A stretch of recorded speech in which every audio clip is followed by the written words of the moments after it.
Hello दोस्तों, कैसे हैं आप सब। तो आज हम बात करने वाले ये एनबीएफसी ऐप के बारे में, जिससे लोन लेते हैं और उसका रीपेमेंट नहीं करते हैं तो क्या होता है। तो दोस्तों, कोई भी आदमी को शादी करना आसान है लेकिन उसका जिम्मेदारी निभाना मुश्किल। उसी तरह एनबीएफसी ऐप से लोन लेना आसान है लेकिन उसका रीपेमेंट करना मुश्किल होता है।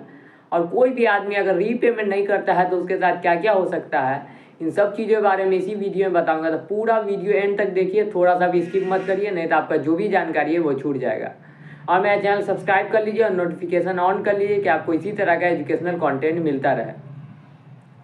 तो दोस्तों, कोई भी आदमी अगर एनबीएफसी ऐप से लोन लेता है और उसका रीपेमेंट नहीं करता है तो उसको ज़्यादा से ज़्यादा क्या हो सकता है।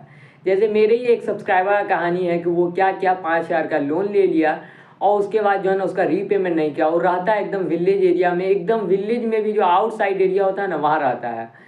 तो वो मेरे कल कॉल किए थे और बोले कि क्या थे, मेरा 5,000 का जो लोन है बढ़ाए कितना कर दिया गया है, 25,000।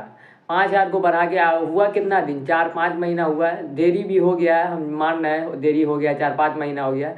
और 4-5 महीना तक वो लगातार रीपेमेंट नहीं किए हैं तो उसका 5,000 को बढ़ा के 25,000 कर दिया है। और क्या, तो वो आप पेमेंट करने हालत में नहीं है क्योंकि उसको कुछ प्रॉब्लम आ गया था, इसी वजह से वो 5,000 रीपेमेंट नहीं कर पाए। अब उसका 5,000 को कर दिया गया है 25,000। तो दोस्तों, ये इतना ज़्यादा कर क्यों देते हैं। दोस्तों, ये जो पर्सनल लोन देते हैं तो इस पर ये क्या करते हैं, हाई इंटरेस्ट चार्ज करते हैं। और हाई इंटरेस्ट इसलिए चार्ज करते हैं क्योंकि इस पर हाइयर रिस्क होता है, उसको बहुत ज़्यादा रिस्क होता है क्योंकि कोई आदमी का कोई गारंटी नहीं है कि वो पैसा देगा कि नहीं देगा, इसका कोई गारंटी है। जैसे मान ले 10 आदमी में से उसका 2 आदमी पेमेंट कर दिया तो उसका पैसा वसूल हो जाता है उसी से। मान लिए 10 में से 2 आदमी पेमेंट कर दिया और पूरा हाई इंटरेस्ट उसका पे कर दिया और पेनाल्टी उनाल्टी सब पेमेंट कर दिया, 10 आदमी या 2 आदमी में से उसका पूरा पैसा वसूल हो जाता है। चाहे 8 आदमी उससे 2-2 हज़ार का ही लोन लेके ना दे तो कोई बात नहीं है। इसी वजह से जो है वो इतना हाई इंटरेस्ट चार्ज करता है। एक तरह से ये रिस्क होता है उसके लिए, एक तरह गैम्बलिंग होता है उसके लिए। वो जो किसी को पैसा देता है तो उसको इतना हाई रिस्क होता है कि कोई गारंटी नहीं होता है कोई आदमी पैसा देगा कि नहीं होगा देगा। इसी वजह एक तरह जुआ की तरह वो खेलता है, और किसी को भी पर्सनल लोन देता है तो एक तरह जुआ खेलता है वो एक तरह से, क्योंकि कोई आदमी का कोई गारंटी नहीं होता है कि वो उसका पेमेंट करेगा या नहीं करेगा। तो वो इतना ज़्यादा लीगल नोटिस ये सब क्यों भेजता है दोस्तों, वो लीगल नोटिस तरह से ये इसलिए भेजता है, बार बार रिकवरी एजेंट इसलिए भेजता है क्योंकि उसका कोई मॉर्गेज जमा नहीं है। जैसे आप लोग लोन लेते हैं तो कोई मॉर्गेज जमा करते हैं नहीं, क्योंकि कोई भी आदमी अगर लोन लेता है, पर्सनल लोन लेता है एनबीएफसी ऐप से, तो वो मॉर्गेज जमा नहीं करता है। तो इसी वजह से जो है वो इतना लीगल नोटिस भेजता है और बार बार जो है ना रिकवरी एजेंट को भेजता है। अब बोलता है जल्दी रीपेमेंट नहीं करो तो आपको पुलिस भेजेंगे, ये करेंगे। तो वो इसीलिए इतना डराता है क्योंकि उसका कोई मॉर्गेज जमा नहीं है, तो क्या गारंटी कि आप पैसा दीजिएगा उसका कि नहीं दीजिएगा। इसी वजह से वो डरा होता है कि उसका पेमेंट नहीं हो पाएगा, नहीं मिल पाएगा, इसी वजह से वो इतना डराता है आपको। और रहा दूसरा बात, क्या लीगल नोटिस भेजने का कुछ होता है दोस्तों, ये लीगल नोटिस भेजने का कुछ नहीं होता है, वो डराने के लिए भेजता है। अगर आपका भी 5,000 का 3,000 का इतना लोन है और उसका आप रीपेमेंट नहीं कर पा रहे हैं, कोई दिक्कत वाली बात नहीं है। हाँ, लेकिन अगर आप रीपेमेंट करने की हालत में हैं, आप कर सकते हो उसका पेमेंट, तो उसका कर दीजिए, क्योंकि किसी का पैसा रख के अच्छी बात नहीं है पैसा रखना। और आगे चल के अगर आपका सिविल स्कोर डाउन हो गया तो कोई भी इमरजेंसी आ जाए आपको पैसा नहीं मिलने वाला। तो इस बात का पूरी तरीका ध्यान रखिए कि चाहे कोई भी प्रॉब्लम आ जाए आपको पैसा नहीं मिलेगा।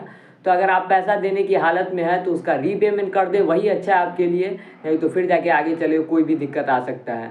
यहाँ तो मान लीजिए अगर ज़्यादा का लोन लिए तो कोई भी दिक्कत आ सकता है। मान लीजिए आप 1 लाख 2 लाख का लोन लिए हुए हैं ना, और क्या था रीपेमेंट जानबूझ के नहीं कर रहे हैं, तो वो कंपनी केस भी कर सकता है। इसलिए केस कर सकता है क्योंकि लोन का पैसा ज़्यादा है। लेकिन अगर आप कम का लोन लिए हुए हैं, जैसे 3,000 4,000 5,000 इतना लोन लिए हुए हैं, तो कोई भी डरने वाली बात नहीं है। लेकिन आप रीपेमेंट कर दें वही अच्छा है। और रहा दूसरा बात, क्या ये रिकवरी एजेंट जो भेजता है, तो क्या इससे अगर कोई झगड़ा कर ले तो क्या हो सकता है दोस्तों, तो इससे झगड़ा उगड़ा नहीं करना है, कोई भी लड़ाई नहीं करना है। ये भी अच्छा से बात करेगा तो आप भी अच्छा से इससे बात कर लीजिए, आप इसको बता दीजिए कि इतना दिन बाद मैं आपका लोन का रीपेमेंट कर दूंगा। अभी मेरे साथ ऐसा ऐसा फाइनेंशियल कंडीशन ठीक नहीं है, फाइनेंशियल क्राइसिस है, या कोई भी आप बात बता दीजिए, या हेल्थ इशू है, जो आपको प्रॉब्लम हो वो अपना प्रॉब्लम उसके सामने बोल दीजिए, तो वो आपको कोई भी परेशान नहीं करेगा और वो वहाँ से चला जाता है। इसलिए आप टेंशन मत लीजिए ज़्यादा।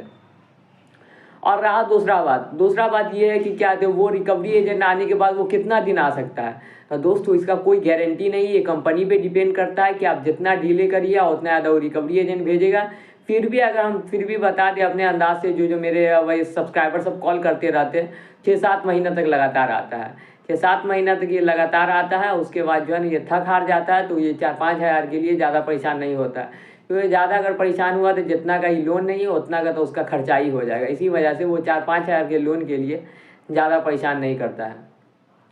तो दोस्तों ये वीडियो अच्छा लगा तो मेरा चैनल सब्सक्राइब कर लीजिए और नोटिफिकेशन ऑन कर लीजिए। और मेरा व्हाट्सअप चैनल भी है, उसका डिस्क्रिप्शन में लिंक डाल देंगे, तो उसको भी फॉलो कर लीजिए कि उस पर हर तरह का जो भी आपको क्या कहते हैं नया न्यूज आया या कुछ आया या नया वीडियो बनाएंगे तो उस पर हम डालते रहेंगे। तो आप व्हाट्सअप चैनल को ही मेरा फॉलो कर लीजिए।